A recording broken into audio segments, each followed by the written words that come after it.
जानकी के 3 बच्चे थे, जिसमें से 2 लड़के विनोद और प्रमोद और एक लड़की कविता थी। बिन बाप के बच्चों को जानकी ने खूब लाड प्यार से पाला। उसने कभी उन्हें कोई तकलीफ नहीं होने दी। माँ बाप दोनों की जिम्मेदारियां उसने बखूबी निभाई। समय बीता और तीनों बच्चे जवान हो गए। विनोद और प्रमोद अच्छी कंपनी में नौकरी पर लग गए, जहां उन दोनों को अपने मालिक की अमीर घर की 2 बहनों नैन्सी और सुप्रिया से प्यार हो गया। जानकी को भी दोनों लड़कियां पसंद आ गई। फिर सबकी रजामंदी से शादी की तारीख पक्की हो गई। माँ, मैं तो अपने भाइयों की शादी में गाउन पहनूंगी। हाँ, तू तो ऐसे तैयारी कर रही है जैसे हमारी नहीं बल्कि तेरी शादी हो, हैं? और क्या भला आखिर क्या जरूरत है बेकार में खर्चा करने की? माँ, ये तो तुम्हारी ही साड़ियों से कोई पहन लेगी, हैं?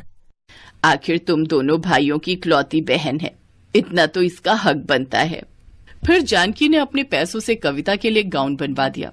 ऐसे ही शादी वाला दिन भी आ गया और जानकी की दोनों बहुएं ब्याह कर घर आ गईं। कुछ दिन ऐसे ही बीत गए।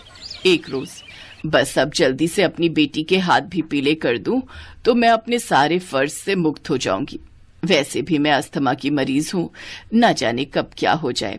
तभी जानकी की दोनों बहुएं वहां गईं।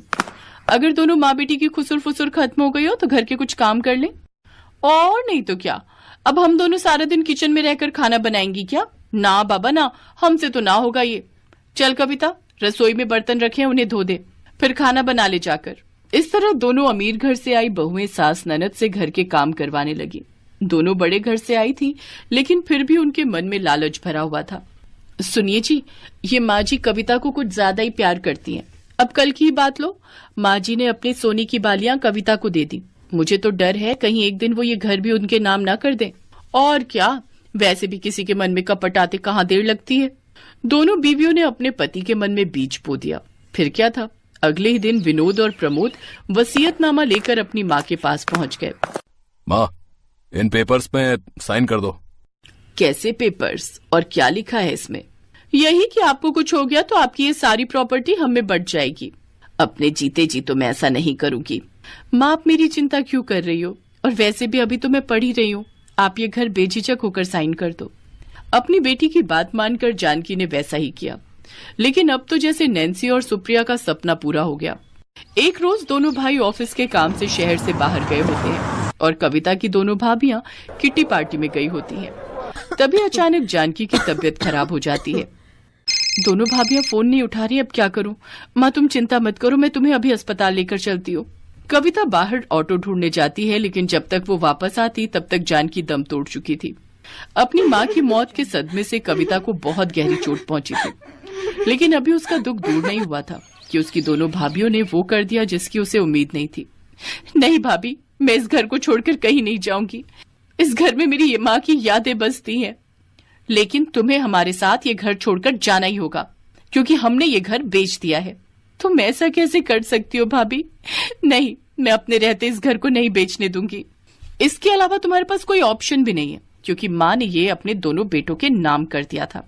दरअसल उस रोज उन्होंने वसीयतनामे पर अपना ही नाम लिखा था। कर पाई और मजबूर होकर अपनी भाभियों के साथ चली गई। कविता हमेशा अपनी माँ को याद करके रोती रहती। ओफो, अब ये तुम्हारा रोना धोना आखिर कब तक चलेगा? चलो अब ये सब ड्रामा बंद करो और घर के काम करो जाकर। आखिर कब तक मुफ्त की रोटियां तोड़ेगी? हाँ, उठो अब, और रसोई में बर्तन पड़े हैं, उन्हें धो लो, फिर कपड़े भी धो लेना। लेकिन पहले रसोई में जाकर नाश्ता बना लो।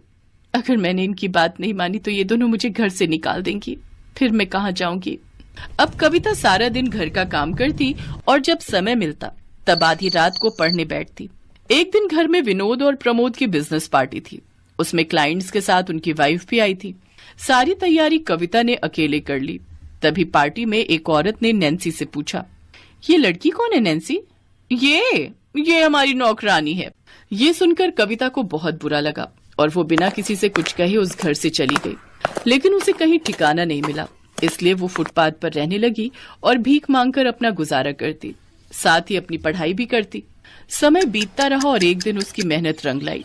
उसने एसएससी की परीक्षा पास कर ली। फिर भीख मांगने वाली एक गरीब ननद इनकम टैक्स अफसर बन गई।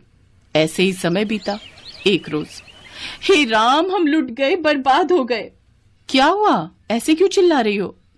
हमारे हस्बैंड के दफ्तर में पुलिस वालों की रेड पड़ी है, सब कुछ जब्त हो गया ऑफिस सील हो गया और गार्ड कह रहा था अब वो टीम हमारे घर ही आ रही है। हमें क्या पता था ये दोनों भाई गैर कानूनी काम करते हैं। क्या? अब हम कहाँ जाएंगे? फुटपाथ पर। न जाने किसके श्राप का फल है जो हमें ये दिन देखने को मिल रहे हैं। तभी पुलिस वहां आ गई और उन्होंने उनके घर को भी सील कर दिया। अब वो दोनों सड़क पर आ गई। उधर कविता सरकारी आवास में रहती थी। उसने जब अपने भाइयों के बारे में अखबार में पढ़ा तो वो खुद को उनसे मिलने से रोक नहीं पाई। वो अपनी कार से जा ही रही थी कि तभी उसने अपनी दोनों भाभियों को फुटपाथ पर बैठे देखा। भाभी, आप दोनों यहाँ? ये सब कैसे हो गया? मैंने अभी अभी अखबार में देखा जो कुछ भी आपके साथ हुआ। ये सब हमारे कर्मों का फल है कविता। हमने जो तुम्हारे साथ किया उसकी सजा हमें मिल गई। अब तुम हमें माफ कर दो। हाँ नैन्सी, अब तुम हमें माफ कर दो। आप दोनों घबराओ मत और मेरी गाड़ी में बैठो और मेरे घर चलो। तुम्हारी गाड़ी? तुम्हारा घर? हाँ, अब मैं एक इनकम टैक्स ऑफिसर बन गई हूँ। अपने दोनों भाइयों को छुड़वाने के लिए कुछ करती हूँ मैं। खुशी के मारे उसकी भाभियों ने उसे गले से लगा लिया। उसने अपने भाइयों की भी जमानत करवा दी। अब दोनों भाइयों ने कसम खा ली कि वो अब ईमानदारी से काम करेंगे। अब दोनों अमीर भाभियां अपनी गरीब ननद के बड़प्पन के आगे झुक गई, क्योंकि आज उनकी गरीब ननद उन दोनों से भी ज्यादा अमीर थी।